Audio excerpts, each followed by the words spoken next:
Carlo Ancelotti হয়তো এর মধ্যেই সেট আপ করে নেবেন তার ওই প্ল্যানটা, এখানে কে রোলটা প্লে করবে। ক্যাসিমেরো পরপর 2 ম্যাচে, এই ম্যাচেও আসলে ক্যাসিমেরোকে খুব একটা ভালো পজিশনে আমরা দেখলাম না। ক্যাসিমেরো 2টা সিঙ্গেল ডুয়েল খুব বিশ্রীভাবে হেরেছে। তারপরে রিকভারিতেও তাকে খুব একটা মনে হয় না যে সে রিকভার করতে চায়, কুইক রিকভারিতে আমরা তাকে দেখলাম না। পাকেতার সাথে তার কম্বিনেশন প্লেটা একদম শায়েক খুবই প্রপার বলেছে, পাকেতার সাথে তার কম্বিনেশন প্লে মিলল না।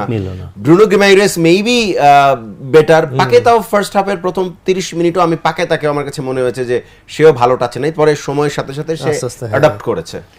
দেখুন এই যে ক্যাসিমেরোর কথা যদি বলি, হয়তো ম্যানচেস্টার ইউনাইটেডের লাস্ট আপনার অনেক ভালো ফুটবল খেলেছে, কিন্তু ব্রাজিল টিমের সাথে সেট আপ হচ্ছে না। এই ব্রাজিল দেখেন যখন ডুঙ্গা খেলতো সবাই কেন আসলে সেট আপ হবে না? কার্লোর আন্ডারে রিয়াল মাদ্রিদে আপনি যদি একটা as a quality of playing, হ্যাঁ সে কি ধরনের চায়, ওই জায়গায় ডিফেন্সিভ রোলটা কি হবে। এই ডুঙ্গা জেনারেশন যখন ডুঙ্গা ছিল তখন দেখেন ডুঙ্গার খেলার জন্য অনেকে ডুঙ্গার সমালোচনা করতো। আজকে আমরা ব্রাজিল ফ্যানরাই বলছি যে ডুঙ্গার মতো একটা প্লেয়ার প্রয়োজন। হ্যাঁ, সো আমার কাছে যেটা মনে হয় যে আপনার মরক্কোর যে ডিফেন্সিভ রোলটা প্লে করে ওই ছেলেটা আইয়ুব বদ্দি দেখেন অসাধারণ, বুস্কেট লাইকে বুস্কেট, তার খেলা দেখেছেন। সো ওই ধরনের একটা প্লেয়ার ব্রাজিল টিমের প্রয়োজন যেটা টোটাল ম্যাচটা কন্ট্রোল করতে পারে। সো আমার মনে হয় যে এটার অভাব আমাদের কাছে আছে এখন পর্যন্ত। ব্রাজিল যারা আমরা ফ্যান আমরা বুঝি।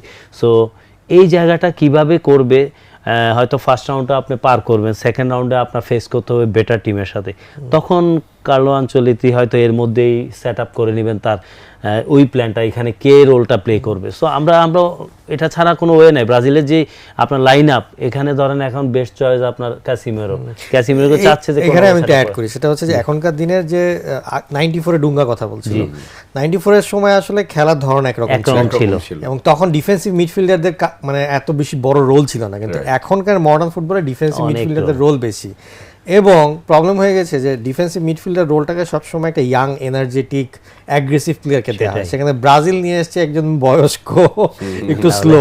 প্রবলেমটা এখানে হয়ে গেছে যে কাসেমিরো যে প্লেয়ার খারাপ তা না, কিন্তু অপোনেন্টের যে ইয়াং এনার্জেটিক পেসি ডিফেন্সিভ মিডফিল্ডারের সাথে কাসেমিরো পেরে উঠতে যাচ্ছে না। তো এখন ওর জায়গায় যে কাউকে নামাবে, তার সাবস্টিটিউট আছে ফ্যাবিয়ানও বয়স্ক, সেও প্রায় ক্যারিয়ারে পড়তের দিকে, এখন 33-34 লাইক হ্যাঁ এরকমের দিকে। তো এখন মনে করেন দুইজনই হচ্ছে ডিফেন্সিভ মিডফিল্ডারের বয়স্ক প্লেয়ার। তো এই কারণে ব্রাজিলের ওই বল উইনিংটা ঠিক করা হচ্ছে। কিন্তু শায়েক এই জায়গায় পরে আমরা দেখেছি যে আপনার ম্যানচেস্টার ইউনাইটেডে গিয়েছে এখন নাম্বার 2 এডারসনকে নামানো হয়েছে। বেসিক্যালি এডারসন কিন্তু এই ডিফেন্সিভ মিডফিল্ড পজিশনেই খেলেন, যদিও তাকে চিন্তা করা হয়েছিল যে দানিলোর জায়গায় হয়তো রাইট ফুল ব্যাক হিসেবে খেলানো যাবে, ওই পাশে তো Douglas Santos maybe left full back.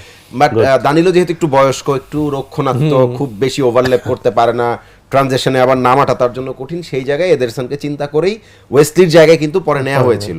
এডারসনকে নামিয়েছে আজকে মাঠে। এই মানে যদি কাসিমেরো কোনো কারণে ধরেন পরের ম্যাচে আর চিন্তা না করেন তাকে, তাহলে এডারসন একটা অপশন আছে, কিন্তু ইয়াং অপশন। হ্যাঁ, তা তো অবশ্যই আছে।